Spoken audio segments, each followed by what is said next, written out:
आगे ए समझी नहीं चला समझी नहीं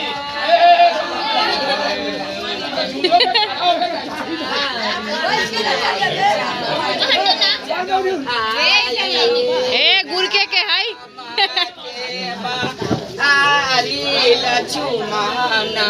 फूला आरी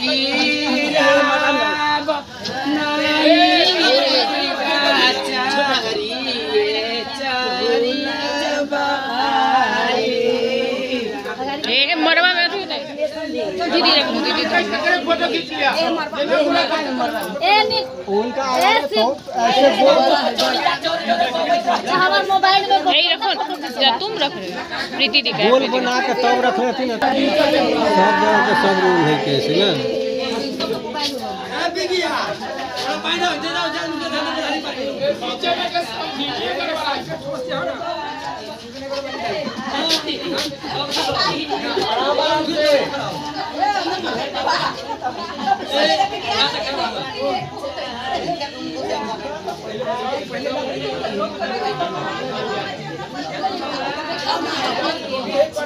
अरे आप खड़ा होकर चलो तक हो